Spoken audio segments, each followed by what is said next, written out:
Assalamu alaikum. So today we are going to start with a topic, the arrival of British and the expansion of EIC in the subcontinent. And we have already discussed about how EIC came into India. थोड़ा सा revision भी करते हुए चलते हैं कि भाई Queen Elizabeth granted a group of merchants a permission to trade in India. So in 1600, Queen Elizabeth granted them permission to start trade in India. In 1608, the British merchants landed in Surat. In year 1612, they started trading in India and they established their headquarters over here. They started with a headquarter established in Surat in 1619.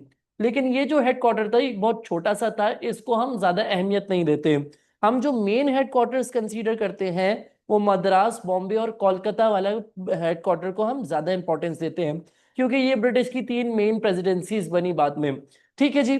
तो basically 1639 के अंदर British ने अपना second headquarter बनाया मद्रास में, और ये 1668 में ब्रिटिश ने अपना नेक्स्ट हेडक्वार्टर बनाया बॉम्बे के अंदर। अब ब्रिटिश चाहते थे कि इंडिया के सबसे बड़े प्रोविंस यानी बंगाल के अंदर भी ट्रेडिंग स्टार्ट करें।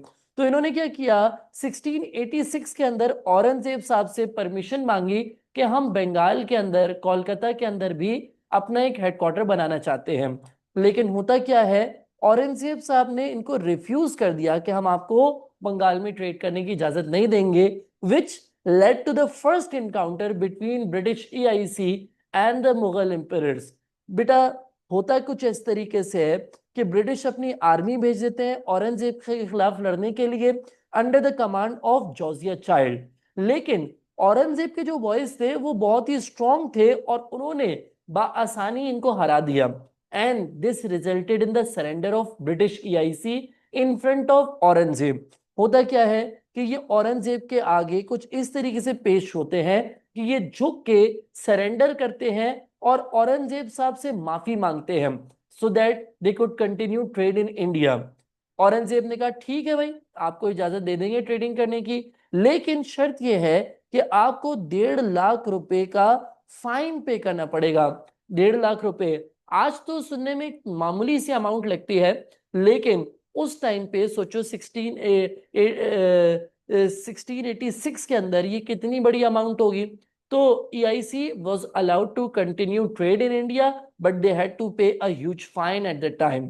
ठीक है। हाउएवर 1690 के अंदर, क्या कह रहा हूं मैं, ईयर 1690 के अंदर ब्रिटिश ने अपना कोलकाता के अंदर भी हेडक्वार्टर खोल ही लिया, यानी कि जिसके लिए सारी जंग चल रही थी, लड़ाई झगड़ा चल रहा था, वो खुल ही गया और इसका ब्रिटिश ने नाम रखा फोर्ट विलियम।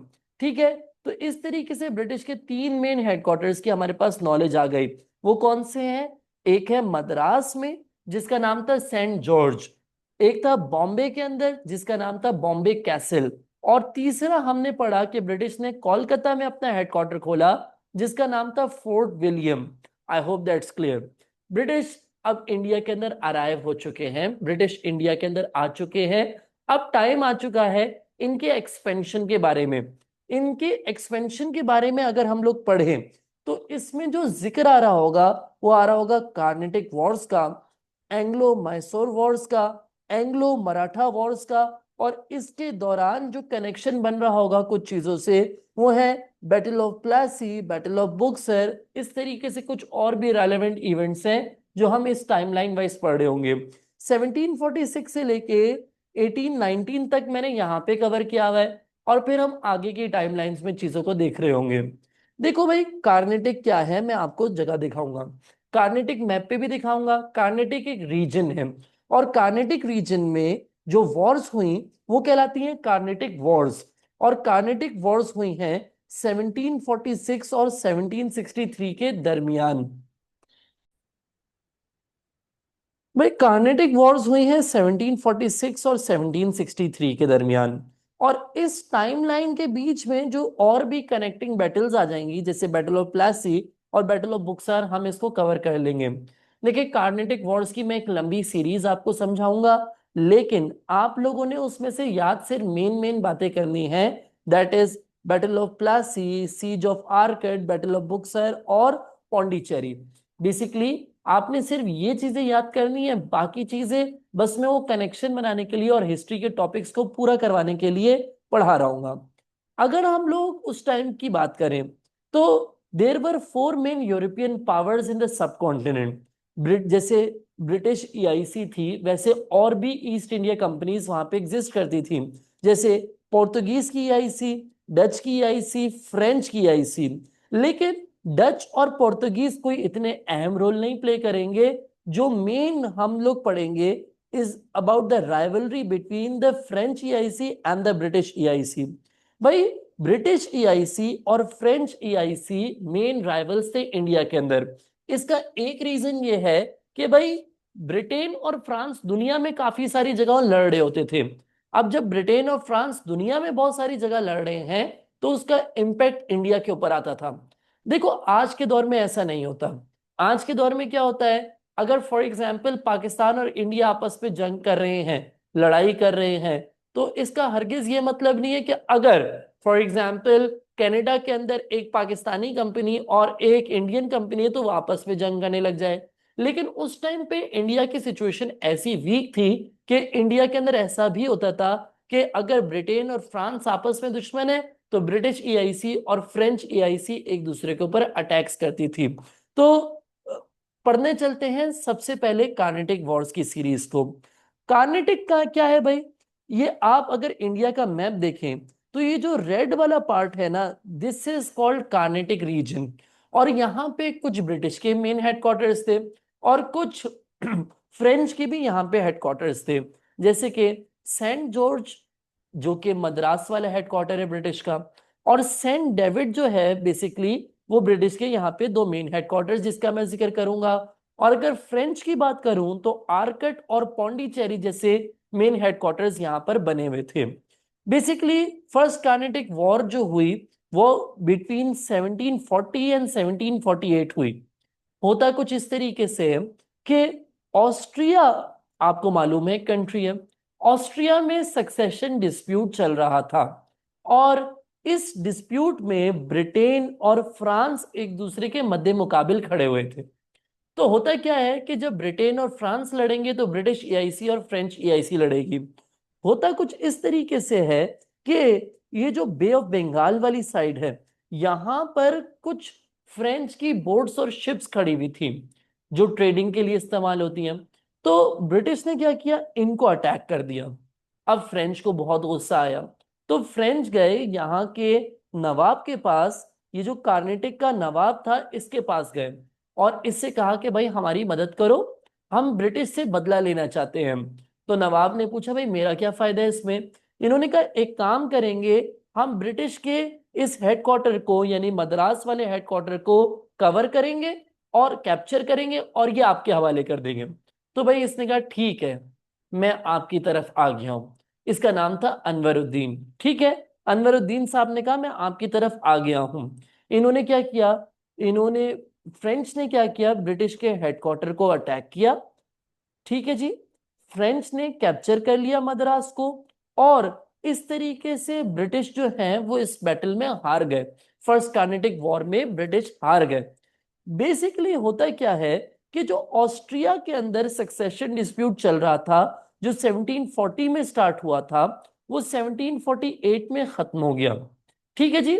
और जब वो 1748 में खत्म हुआ तो एक ट्रीटी साइन हो गई ब्रिटेन और फ्रांस के दरमियान, जिस ट्रीटी का नाम था ट्रीटी ऑफ एक्सलैट चैपल।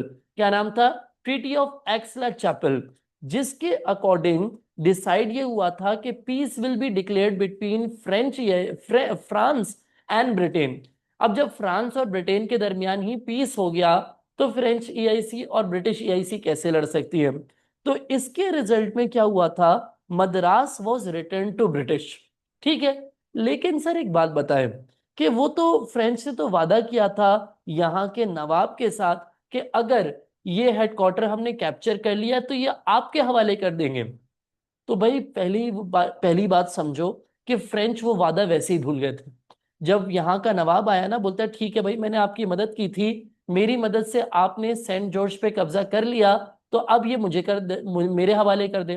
तो इन्होंने अनवरुद्दीन साहब से पूछा भाई आप कौन, हम तो आपको जानते ही नहीं है। फ्रेंच ने इनको वैसे ही बेट्रे कर दिया था और फ्रेंच ने सेंट जॉर्ज को वैसे ही अपने अंडर रखा हुआ था। हाउएवर जब फ्रांस और ब्रिटेन के दरमियान पीस ट्रीटी साइन हुई तो Madras was return to British in 1748, यानी कि कॉन्कर टेरिटरी वापसी कर दी गई ब्रिटिश को। I hope first Carnatic war clear है। भाई अब मैं बात कर रहा हूँ आप लोगों से सेकेंड कार्नेटिक वॉर्स की।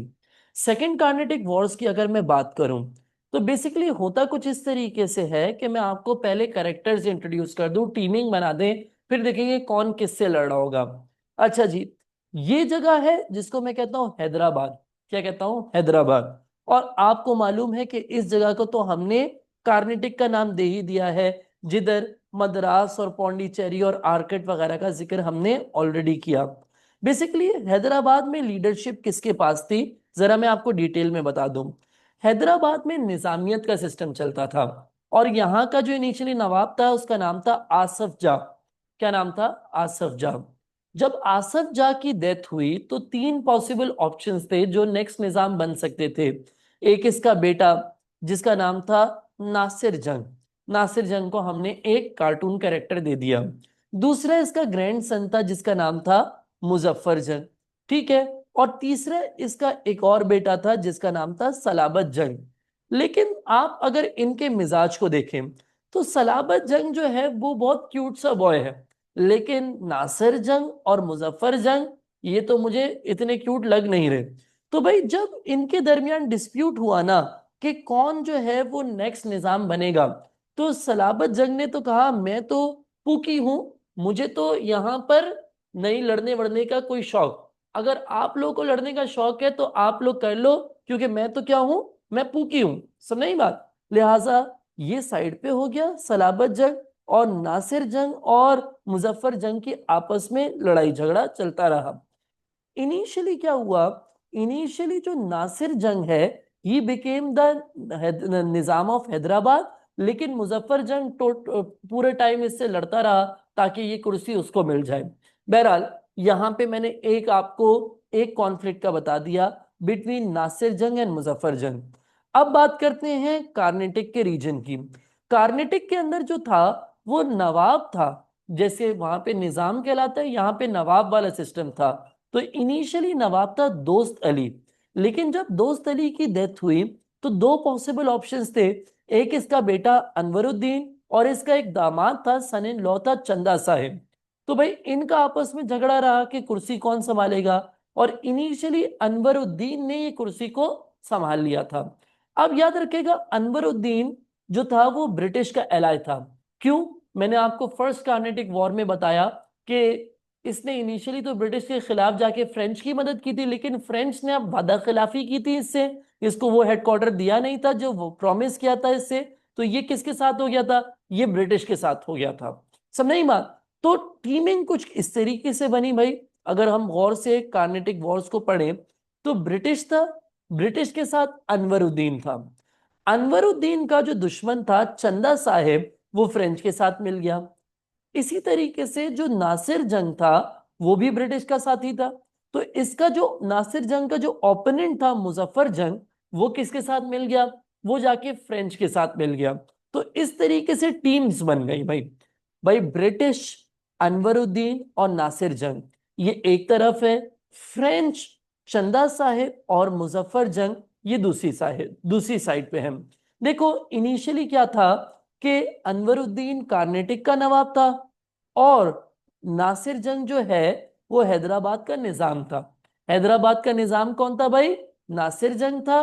और अनवरुद्दीन कौन था? निजाम था, नवाब था हैदराबाद का। ठीक है जी।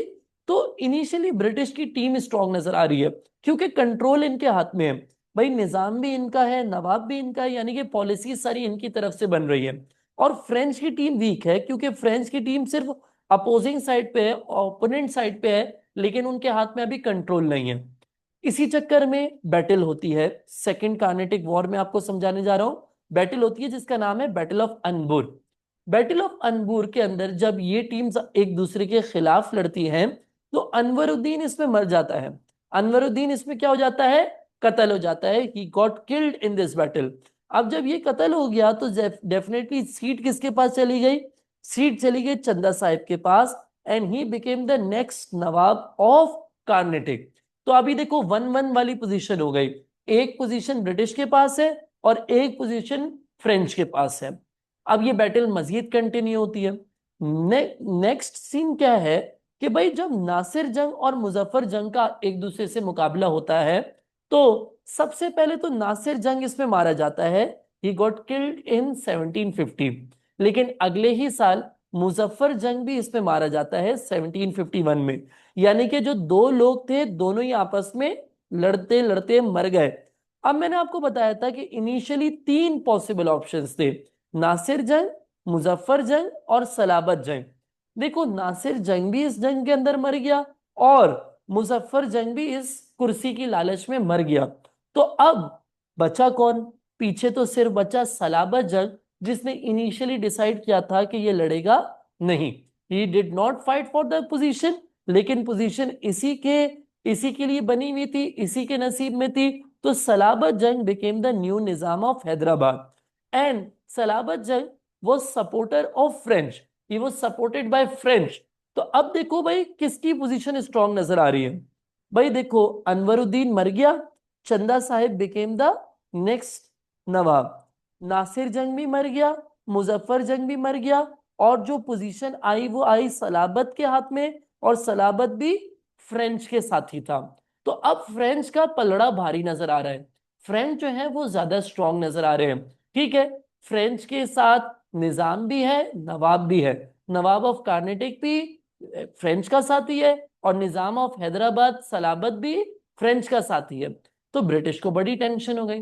ब्रिटिश ने कहा ऐसे तो सारी पॉलिसीज फ्रेंच के फेवर में बनती जाएंगी और हम कुछ कर ही नहीं पाएंगे। लिहाजा ब्रिटिश ने कहा कि भाई कुछ भी करके एटलीस्ट इस कार्नेटिक का नवाब अपनी मर्जी का बिठाना है। ठीक है जी, इस कार्नेटिक का नवाब अपनी मर्जी का बिठाना है। तो इन्होंने क्या किया, ये गए, इन्होंने ढूंढा अनवरुद्दीन के बेटे को। याद है Anwaruddin who got killed in the second Carnatic war. Anwaruddin जो था ये तो मर गया था, लेकिन इसका एक बेटा था जिसका नाम था मोहम्मद अली वलाजा। वलाजा अपनी मौत, अपने बाप की मौत के बाद यानी अनवरुद्दीन की मौत के बाद जाके एक जगह पे छुप गया था जिस जगह का नाम था तिरुचिरापल्ली। ये अपने बाप का बदला बदला कोई नहीं लेना चाहता था, ये बस अपनी जान बचाना चाहता था। देखो ये कैसा डरा सहमा हुआ बैठा है। तो ये बेचारा जाके छुप गया था तिरुचिरापल्ली में। लेकिन ब्रिटिश ने कहा कि अगर हमें लोगों को उकसाना है कि भाई वो अटैक करे और अनवरुद्दीन की मौत का बदला ले, तो हमें इसके बेटे की सपोर्ट तो चाहिए चाहिए, क्योंकि बेटा ही खड़ा होगा ना अपने बाप की मौत का बदला लेने के लिए और फिर लोगों को गैदर करेगा, अनवरुद्दीन के सपोर्टर्स को गैदर करेगा और एक फौज तैयार करेगा। तो ब्रिटिश साहब यहाँ पे पहुंच गए। ब्रिटिश ने कहा देखिए आपको अपने बाप की मौत का बदला लेना ही पड़ेगा, आपको अनवरुद्दीन की मौत का बदला लेना ही पड़ेगा। अब मोहम्मद अली वलाजा ने कहा जाओ भाई, लड़ाई लड़ाई माफ करो, अल्लाह का घर साफ करो, मुझे कोई बदला बदला नहीं लेना। लेकिन फिर भी ब्रिटिश इसके साथ खड़े हो गए आके। जब ये खबर मिली फ्रेंच को, क्या कि ब्रिटिश और वलाजा जो हैं वो आपस में टीम अप हो रहे हैं, तो फ्रेंच ने फौरन से यहां पे क्या कर दिया, यहां पे घेरा डाल दिया, तिरुचिरापल्ली को बिसीज कर लिया। इसके लिए तो ब्रिटिश भी तैयार नहीं थे। ब्रिटिश भी जो यहां पर आए थे तिरुचिरापल्ली में, they were not expecting a French siege. अब ब्रिटिश परेशान के क्या करें भाई। तो यहां से एक ब्रिटिश के एक सोल्जर चुप छुपाते निकला जिसका नाम था रॉबर्ट क्लाइव और ये पहुंचा सेंट डेविड पे, जो ब्रिटिश का एक और हेडक्वार्टर था। मैंने आपको बताया ना यहाँ पे कार्नेटिक में 2 हेडक्वार्टर थे ब्रिटिश के, एक था सेंट जॉर्ज और दूसरा था सेंट डेविड। तो ये ब्रिटिश के हेडक्वार्टर पहुंचा और इसने कहा देखे भाई फ्रेंच ने कर दी है गलती। क्या गलती कर दी है? उन्होंने वलाजा, मोहम्मद अली वलाजा के चक्कर में सारी अपनी फोर्सेस लगा दी हैं तिरुचिरापल्ली में और जो इनका मेन हेडक्वार्टर है आर्कट वो खुला पड़ा हुआ है। तो मैं चाहता हूं कि हम लोग जाएं और आर्कट को कैप्चर कर दें। तो ये मामूली सा सोल्जर जो रॉबर्ट क्लाइव था, इसकी बात पे किसी को इतना ट्रस्ट तो था नहीं।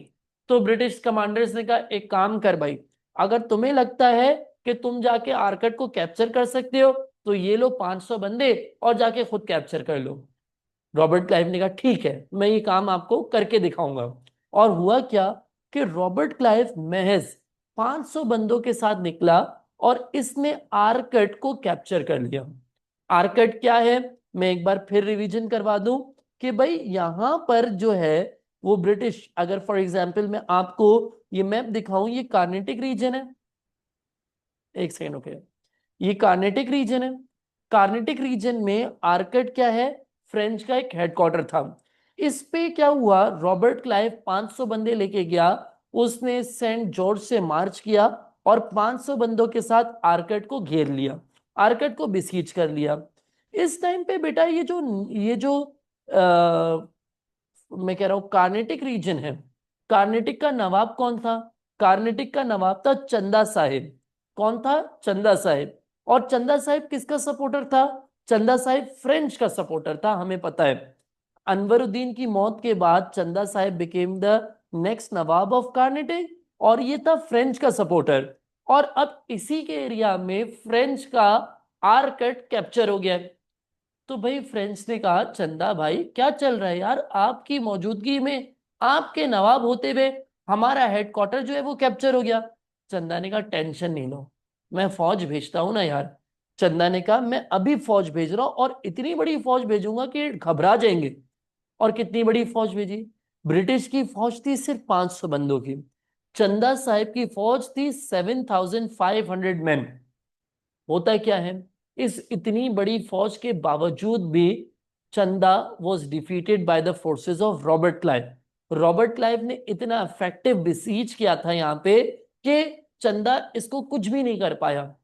फिर चंदा को मालूम हुआ कि भाई यहां पर इवन दो फ्रेंच ईआईसी और ब्रिटिश चंदा साहिब ने मिलके यहाँ पे इनको हराने की कोशिश की, but they could not defeat the forces of Robert Clive. तो इन्होंने क्या किया, इन्होंने एक री भेजी। री समझते हो, भाई एक और आर्मी भेजी under the command of Raza Sahib. Raza Sahib was the son of चंदा साहिब। इसके कमांड के अंडर इन्होंने एक और फौज भेजी of 4,000 man, yet they could not defeat the forces of Robert Clive. Robert Clive was such a strong military commander कि against all odds, पहले 7,500 की फौज आ रही है, फिर 4,000 की फौज आ रही है, लेकिन रॉबर्ट क्लाइव के 500 बंदे इतने इफेक्टिवली काम कर रहे हैं कि ब्रिटिश जीत रहे हैं और ये जो फ्रेंच की फोर्सेस हैं ये इनको हरा नहीं पा रही। ब्रिटिश ने आराम से आर्कट को कैप्चर कर ही लिया था, लेकिन इवेंचुअली एक बार फिर फ्रेंच और ब्रिटिश के दरमियान एक ट्रीटी साइन हो गई जिसका नाम था ट्रीटी ऑफ पौंडीचेरी। इसके तहत conquered territories were return to each other, यानी कि इन्होंने क्या किया, इन्होंने आर्कट को वापसी कर दिया, ब्रिटिश ने आर्कट वापसी कर दिया फ्रेंच को। तो भाई फर्स्ट कार्नेटिक वॉर में हमने ये पढ़ा था कि मद्रास कैप्चर कर लिया था फ्रेंच ने, लेकिन ब्रिटिश को वापसी कर दिया। सेकेंड वॉर में हमने पढ़ा कि आर्कट कैप्चर कर लिया था ब्रिटिश ने, लेकिन फ्रेंच को वापसी कर दिया। This is the second Carnatic war. I hope that's clear. देखो हम लोगों ने फर्स्ट कार्नेटिक वॉर को समझा, सेकेंड कार्नेटिक वॉर को समझा, बड़ी डिटेल में समझा, लेकिन उसका मकसद सिर्फ और सिर्फ कैरेक्टर्स इंट्रोड्यूस करना था। असल में हम लोगों को याद कितना करना है, हम लोग को याद सिर्फ इस लेंथ का करना है। ये भी अभी तक पास्ट पेपर में सवाल आया नहीं है, लेकिन हमारे कोर्स का पार्ट है, लिहाजा मैंने ये आपको डिटेल के अंदर कवर करवा दिया। ठीक है जी।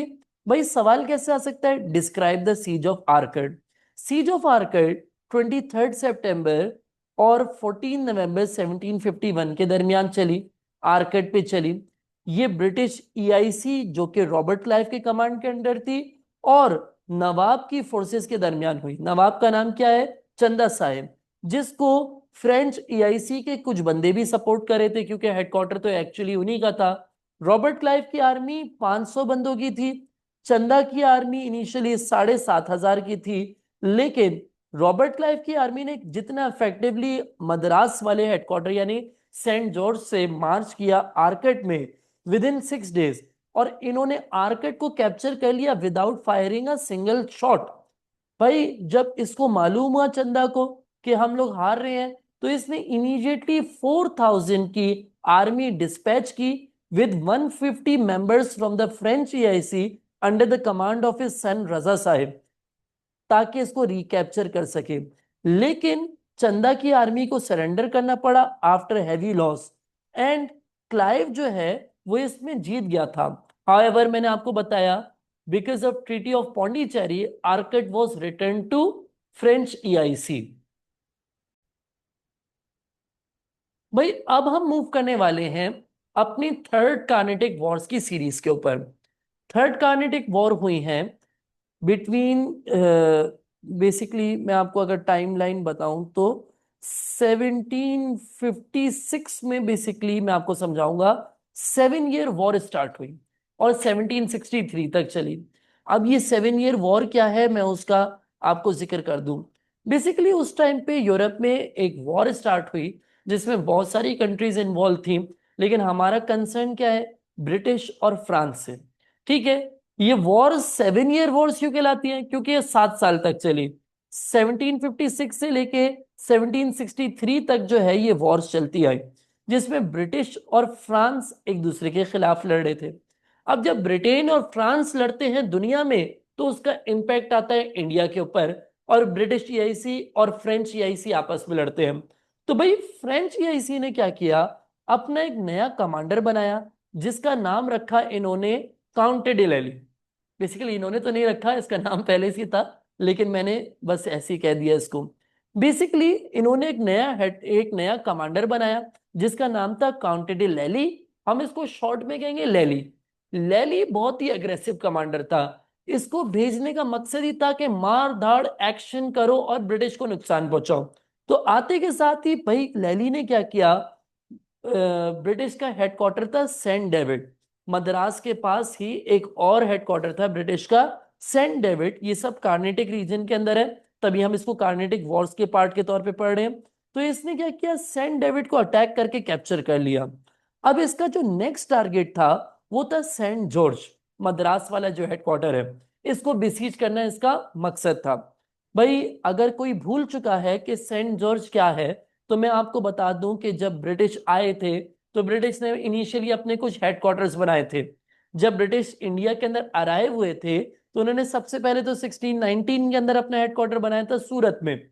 फिर मैंने आपको बताया 1639 में इन्होंने मद्रास में अपना हेडक्वार्टर बनाया था कार्नेटिक रीजन में, जिसका नाम था सेंट जॉर्ज। तो मैं इसकी बात कर रहा हूं, बेसिकली रिवीजन करवा दिया। ये जो सेकंड हेडक्वार्टर था मैं इसकी बात कर रहा हूं। भाई लैली का टारगेट क्या था, सेंट जॉर्ज। लैली अपनी फोर्सेस यहां से लेकर निकला, यहां की तरफ लेकर निकला, तो ब्रिटिश ने भी अपनी फोर्सेस भेजी। और सेंट जॉर्ज से 1 किलोमीटर दूर एक जगह है जिसका नाम है वेंडी वॉश। क्या नाम है, वेंडी वॉश। यहां पर ब्रिटिश ने इसको रोक लिया। समझो जैसे कोई इंडिया से अटैक करने आ रहा है, लेट सपोज कराची को, तो हमने क्या किया, हमने कहा यार कराची के रास्ते में ही रोक लो, हैदराबाद पे उसको रोक दिया। समझ नहीं बात, तो समझो उसी तरीके से जब लैली अपनी फोर्सेस लेकर आ रहा था टू कैप्चर सेंट जॉर्ज, तो ब्रिटिश ने उसको बराबर में 1 किलोमीटर दूर रोक लिया। जिस जगह पे रोका उसका नाम था वेंडी वॉश। ठीक है जी। ब्रिटिश के कमांडर का नाम था आयरेकूट और फ्रेंच के कमांडर का नाम था लैली। इनका आपस में मुकाबला हुआ, तो ब्रिटिश ने लैली को यहां पर हराया। ना सिर्फ लैली को यहां पर हराया, बल्कि ब्रिटिश ने फ्रेंच के हेडक्वार्टर पौंडीचेरी को भी अटैक करके कैप्चर कर लिया। 1761 में ब्रिटिश ने पौंडीचेरी को कैप्चर कर लिया। लेकिन इवेंचुअली क्या हुआ, ये 7 ईयर वॉर खत्म हो गई। मैंने आपको बताया 1556 में स्टार्ट हुई थी, 1756 में, तो 1763 में ये 7 ईयर वॉर खत्म हो गई। अब जब 7 ईयर वॉर खत्म हो गई थी तो peace was declared between British and France, और इनके दरमियान फिर से एक ट्रीटी साइन हो गई, और उस ट्रीटी का नाम था ट्रीटी ऑफ पेरिस। पेरिस में ये ट्रीटी साइन हुई। तो भाई जब ब्रिटेन और फ्रांस ने आपस में दोस्ती कर ली है तो ब्रिटिश ईआईसी और फ्रेंच ईआईसी को भी आपस में दोस्ती करनी पड़ेगी। इसी वजह से जो ब्रिटिश ने हेडक्वार्टर पौंडीचेरी का कैप्चर किया था, it was once again return to French EIC, और इस तरीके से Pondicherry was given back to the French. तो यहां पर भी सेम रिजल्ट हुआ। भाई पहले वॉर हुई, हेडक्वार्टर कैप्चर हुआ, ट्रीटी साइन हुई और फिर हेडक्वार्टर वापसी कर दिया गया। सो ये थी series of Carnatic Wars. I hope कि आप लोगों को समझ आ गई है।